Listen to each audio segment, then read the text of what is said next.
counter Jack ini, ternyata. ya. Lumayan ya. Main Buat ter- Lukas jadi pick yang oke. Jadinya pick power buat musuh. Karena keluarnya cepet banget. Iya. Iya. Ya dan Oke, mereka mau Valentina. mereka mau Valentina. Apakah akan dituntut sama tim Liquid? Kayaknya enggak sih. Kayak mungkin jangan-jangan Liquid udah mempersiapkan jawabannya juga. Itu yang gue takut. Iya, kayak mereka malah mau main burst damage karena ada jauh hand juga kan. Ya. Jadi kayak nggak ada masalah. Malah itu dia masalahnya. Si manusia ungu ini Dari tadi ya. dari tadi soalnya kan. Di tiba-tiba apa monumen ya. Om? Monumen ya, bawa monumen dia. Tiba-tiba. Tapi berarti kaliannya lebih dipaksa buat jadi EXP berarti. Yap. Karena Pove yang di ban. Oke. Dan dua pick yang akan langsung ditunjukkan oleh tim Liquid ID. Mid lane-nya akan menuju ke arah mana? Kayak combo Jawhead dan Novaria juga kan sempat keluar ya. Aku Dibuka merasa kalau mid visionnya. lanernya Burst. kayak, ya, let's say mid lanernya bisa bawa flicker gitu kan, Ya. banding Purify. Ini bakal nge-react dengan Tigreal. Jadi menurutku harus hati-hati nih. Karena tim Liquid kalau seandainya mid lanernya nggak punya Purify, akan ada pertimbangan Tigreal bisa di-pick. Karena Jawhead itu enak banget loh. Cecil? Udah jawab juga. Yap. Oke. Cecil kayak hero purify gitu kan. Cecil. Bisa, bagus tuh picknya. Yap. Atau Oh tuh dia ke Selena. wah tidak, ternyata lebih ke Farsa beserta Iya. dengan Glue. Karena Purify seenggaknya. Dan langsung Tigreal Tigreal. langsung. Iya, iya. Tanpa pikir panjang ini memang sudah disiapkan juga oleh RRQ Hoshi. Adu inisiasi yang kembali akan kita lihat. Akankah melempar Tigreal nantinya yang justru akan Waduh. membuat mereka dalam keadaan sulit? Karena siapapun yang memenangkan game yang ketiga akan menuju ke arah match point. Dan seperti apa keseruannya akan langsung dipandu oleh dua caster kita. Langsung saja Rock the Land of Dawn. Thank you so much panelis kita sekali lagi. Draft yang benar-benar menggugah selera. Kita sangat Wah. melihat adanya Kalea kembali lagi muncul. Tapi Nevin, Yap. after game yang kedua gimana menurut Nevin? After game yang kedua ya, aku ngeliat RRQ Hoshi yang akhirnya udah bisa dapetin tempo mereka kembali lagi. Tapi dengan draft yang bisa dibilang sangat berbeda jauh. Aku mengharapkan permainan yang lebih agresif lagi. Terutama dengan adanya Suyo Jawhead di tangan tim Liquid sih. Ya, Jawhead kemarin yang sempat membuat kegaduhan dengan adanya comeback atas Onyx. Yap. Apakah Jawhead dari Widi akan kembali lagi bersinar? Atau bahkan match point kali ini akan didapatkan oleh RRQ. So Dennis Indor, mana tepuk tangannya? Let's go to the lane of town. Ini dia game ketiga kita antara tim Liquid ID versus RRQ Hoshi. Akan seagresif apa dan gimana ya? Caranya dari RRQ Hoshi untuk menutup potensi early game tersebut. Karena hadirnya Kalea di area XP lane ini jadi satu hal yang berbeda juga ya. Ya, dan bahkan kalau kita melihat kondisi saat ini, Hah? sekalipun Aran berhasil menunggangi seorang Dairen, ini dia bisa dibawa ke dalam turret. Itu yang berbahaya. Bisa menjadi senjata tuan makan. Makan tuan. Iya sih, itu kayak pedang bermata dua ya yang akhirnya menjadi satu masalah juga. Tapi let's see dengan hadirnya RRQ Hoshi ngebawain Kalea di area XP, harusnya secara team fight kan nggak memberikan perbedaan yang terlalu jauh, bahkan ini harusnya bisa lebih cepat dapetin itemizations, lebih cepat dapetin damage output atau bahkan cooldown reduction ya dari item-itemnya. Dan Widi harus sedikit ditahan terlebih dahulu. Pergerakan Sukujin yang agresif ini juga harus hati-hati ya, cara menahannya nggak bisa sembarangan dari Widi. Ya, penanganan yang bisa kita lihat di sini, Widi sekalipun dia berhasil melempar Susujin, Ya. itu gambling juga loh. Benar. Tiba-tiba Yeskiel lagi ngebuka Federal Strike, yang disambit Susujin, berubah, unleash the beast. Rawr. Gimana? Bahaya kan? Iya, ada round-nya dan Idol. Idol menuju ke arah Plaga dengan second hammer dan satu power slot. Gagal didapatkan tapi Diamond merubah segalanya.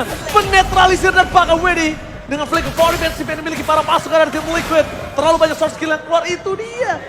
Dairen satu-satunya penetralisir yang dimiliki dari tim RRQ. Karena kalau bisa kita bilang, ngomongin Kara Idok sebagai initiate single power yang dimiliki dari RRQ di awal. Ya. Kalau dia pakai Tigreal doang tanpa ada sosok Dairen dengan kaliannya, itu mungkin akan bisa diantisipasi. Tapi kali ini berbeda, Nevin. Dia Sacred Hammer kemana, dan Dairen bisa ke sisi yang lain. Iya, aku suka banget sih gameplay yang ternyata masih bisa dimainkan agresif ya sama Dairen sendiri dengan Kaleanya. Dan kita ngelihat output damage yang memang cukup powerful dari seorang Sukujin di awal. Ini ngebuat tim Liquid ID potensi mereka langsung tertutup. Yang harusnya dengan Suyo Jauhat mereka bisa pegang kendali ke area turtle. Mereka bisa ngedapetin keuntungan-keuntungan di awal. Dan ya sayangnya hal itu mungkin gak akan terlihat lagi. Namun Widi Widi memasak ke arah Idok. Jangan sampai dia ngelempar Idok karena itu berbahaya sekali. Damage yang terlalu besar diberikan dengan seorang Rins. Karena ini galau juga. Iya. Oke, Widi niatnya untuk target ke arah seorang Idok. Dilempar ke dalam. Kalau implosionnya jadi target ke arah belakang. Wah, lagi-lagi. Widi ini dalam kondisi yang sangat gelisah banget sekarang. Iya, kan? Dia kebingungan dan target utamanya dia. Kalau nggak Rins ya Toy. Iya. Mau nggak mau? Dan itu pun agak susah ya buat ngedapetin Rin sama Toy di awal kayak gini. Dan Dairon dan satu menghadapi dua pemain. Oh, kita lihat di sana. Tsunami Slam ke arah belakang. Kadang udah ada Rins yang standby on position. Final Strike mencoba untuk menyelamatkan sosok 1 point kill. Tapi lihat Aran. Dia nggak berani langsung menggendong ke salah satu player dari tim Arkeosi. Iya, Karena iya. bisa menjadi buah semalakama. Betul, tapi Darren ya mau nggak mau flicker ya, itu jadi satu hal yang harus dilakukan dan direlakan juga mau nggak mau. Tapi untuk sekarang juga kita bakal melihat bagaimana dari Yehaskiel nih, rotasi yang menguntungkan ya, wings by wings yang dipercepat sampai 150%. Akan membuat sebenarnya dari tim Liquid ID nggak perlu terlalu khawatir untuk escape ataupun untuk ofensif secara speed.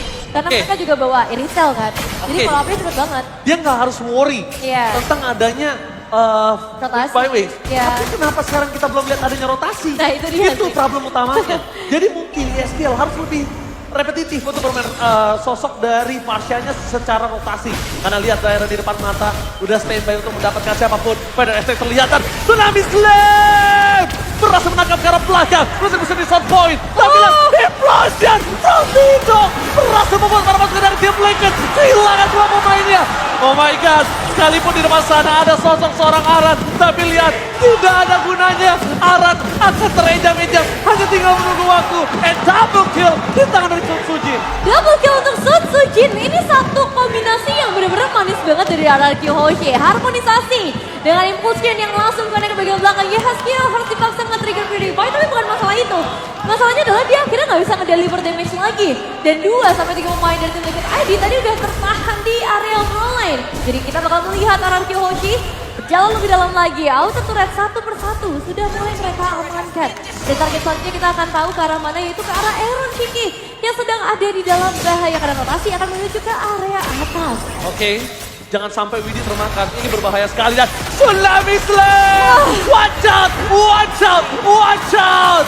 Pemain Smackdown kali ini langsung berganti posisi di tangan dari tim Arkeosi. Final Strike imitasi dari Richa berhasil mengusir mundur para pasukan dari tim Liquid. Karena turret pertama akan bakal coba mereka amankan. Dominasi penuh di menit yang kelima dan bahkan satu hit terakhir dari Toy membuat dua turret sudah didapatkan dengan pasti. Tersisa laning dari Iron Chiki yang harusnya udah mereka switch. Iya. Harusnya udah mereka switch. Dan ini tuh gak ada yang aman ya buat tim Liquid ID. Nggak ada. Kemanapun mereka pergi ada dua efek surprise. Entah itu dari Tigreal ataupun dari Kalia yang dibawakan oleh seorang Dairon.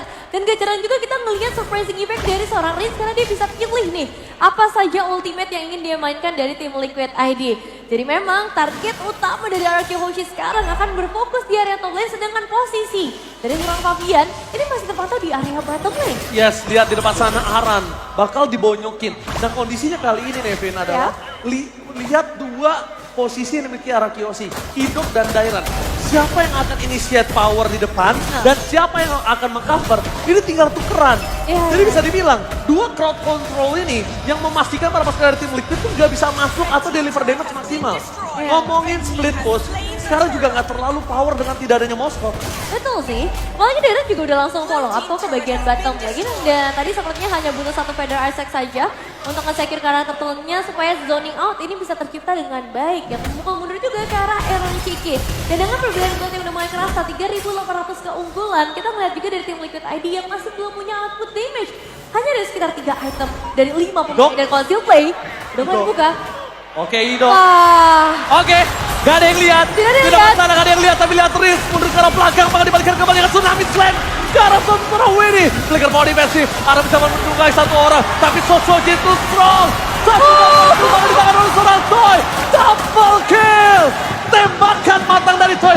Flicker ofensif yang dibilang oleh sosok seorang Toy menjadikan 1 poin yang mahal. Bahkan bukan hanya 1-2, tapi Nevin, Yap. kita melihat initiate power dari Idok gagal, kejedot, gak Kejedot. masalah, tapi seperti yang sudah kita bicarakan, 2. Mereka tinggal pilih siapa yang maju, siapa yang mundur. Betul, jadi kayak emang ada backup yang akan langsung hadir dari Dairen. Dan di sini jadi serba salah juga buat Widi sih. Iya. Dia mau paksa masuk, gak bisa. Dia mau counter setup, juga akan terlambat gitu buat mereka nge-follow up damage-nya. Jadi defensif sepertinya akan menjadi satu jawaban untuk saat ini dan beberapa saat ke depan sampai nantinya itemization yang dimiliki oleh Erkan Shiki bisa seimbang dengan apa yang dimiliki dari seorang Toy. Jujur, kalau ngomongin saat ini apa yang cuma bisa dilakukan tim Liquid adalah menunggu blunder. Kenapa? Iya. Kalau ngomongin marksman mereka, itu juga butuh item. Betul. Akan cukup sulit. Kita melihat dari sini kondisinya. Dari seorang Iritel, ini itemnya baru cuma Haskell dan juga Berserker Fury. Makanya. Ini belum bisa tembus ke arah Idok. Ngomongin ke arah Idok, tembus aja nggak, Dairen udah ngasih crowd control. Deliver damage, Toy. Sky Piercer-nya udah nyala. 3 poin kill. Jadi berat banget sih. Emang harus menunggu Arkeologi blunder. Iya. Jadi emang tunggu counter mainnya dari tim Liquid ID, apalagi Arkeologi sekarang sudah akan mengamankan Lord yang pertama. Perfect objektif gak cuma turtle, tapi sekarang sampai Lordnya ini juga bisa mereka mainkan. So, tim Liquid ID, wah ini mereka dalam keadaan yang sangat tidak tenang. Fabian bisa dibilang dengan Suyo jauh head yang dia bawakan, ini juga gak work gitu. Padahal biasanya aku melihat Fabian tuh yang selalu bisa ngejar level padahal dalam kondisi yang ketertinggalan. Gimana dia mau ngejar level ketika kondisi laning kalau dia sendirian itu nggak akan ada yang aman. Iya sih. Karena sekalipun ada yang pakai initiate power dia Tsunami Slam, ada Idok. Gagal, Idok bisa main di dalam turret. Iya. Nah saat ini kondisi yang kita bisa menyaksikan adalah para pasukan dari tim Arkeologi kemungkinan besar akan bisa dinetralisir. Tapi Console Gaming menuju ke arah bottom lane, target mereka berbeda. Menuju ke arah Aran, tapi nampak Vader Aztec berhasil menyelamatkan para pasukan dari tim Liquid dari pecahnya base yang di arah tengah. Tapi Aran nggak boleh masuk lebih dalam lagi. Dia masuk lebih dalam, ini akan menjadi berbahaya untuk dia. Dairen sengaja memberikan waktu dan Tsunami Slam! Itu dia! Berhasil memancing trigger. Damage yang diberikan oleh seorang Idok nggak bisa ditundung lagi. Karena damage dari turret udah maksimal. Tapi Soljin dengan Kamehameha berhasil memberikan damage yang banyak. Walaupun tidak ada korban jiwa. Tapi setidaknya at least ini masih worth it Idok di tempat ini. Iya ya, masih sangat worth it sih. Apalagi ngelihat damage dari Reigns yang begitu menyakitkan, ngebuat Gaskell bahkan harus melangkah lebih dahulu.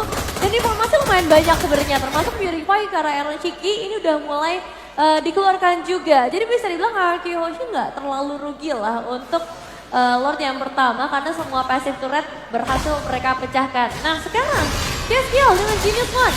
Ini mungkin bisa menjadi jawaban perlahan tapi pasti mereka mulai mengejar ketertinggalan item yang terjadi.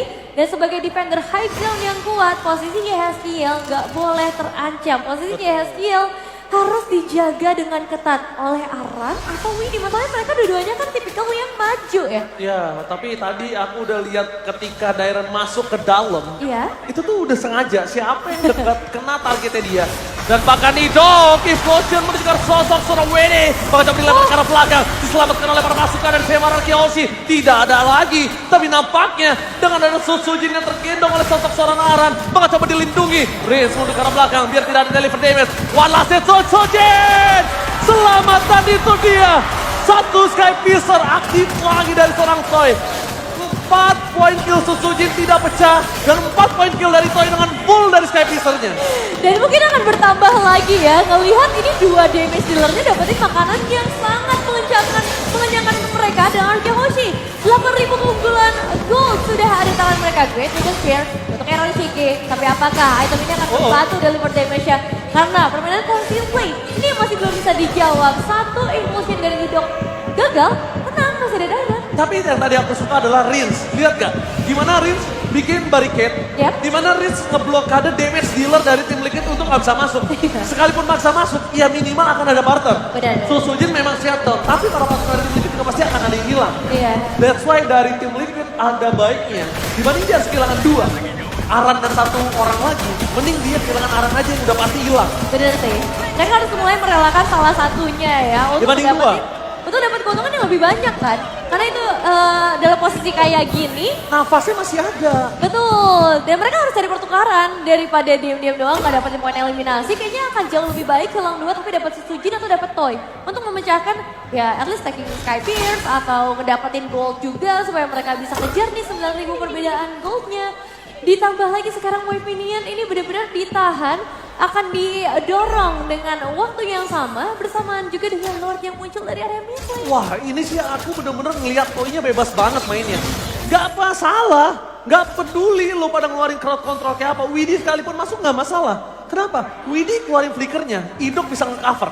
Iya. Ada Dairen di sana initiate. Oh, Jadi dan udah ada Win of Nature dari seorang Toy. ya ini benar-benar bebas banget dan lihat di setengah sana para pasukan dari tim Arkeoshi bermain dengan ada bottom lane. Damage untuk Castle Iron Siki. Akan lihat Tsunami Slam. Meanwhile Rinsya, dua tim pada berbeda membuat tim Liquid porak-poranda. Ini bencana.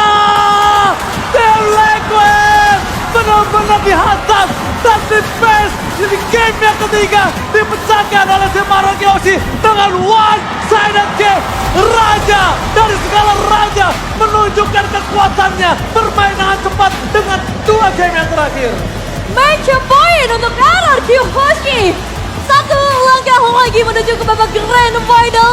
Tapi gameplay yang begitu agresif. Tim Liquid tidak diberikan kesempatan untuk bermain